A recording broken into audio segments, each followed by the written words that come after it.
రాసలీలలు, kitchen రూమ్లో కౌగిలింతలు చేసినటువంటి TTD chairman BR Naidu గారి గురించి ఈరోజు రాష్ట్రంలో, దేశంలో, ప్రపంచంలో చర్చ జరుగుతుంది.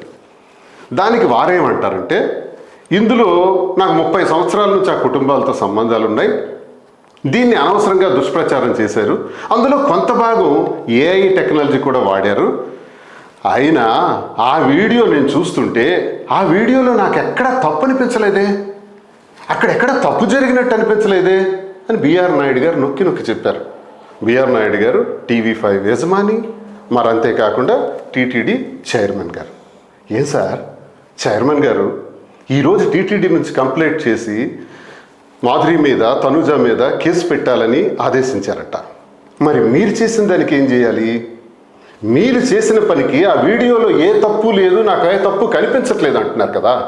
మరి నేను వీడియో చూశాను, ఏదైతే మేము తనుజ చేత ఆ కేక్ కట్ చేయించాము పుట్టినరోజు సందర్భంగా, ఎగ్లెస్ కేక్ని, గుడ్డు వాడనటువంటి ఆ కేక్ని ఏదైతే కట్ చేయించామో అది కూడా నేను చెక్ చేశాను, అందులో నాకు కూడా ఏ తప్పు కనిపించలేదే.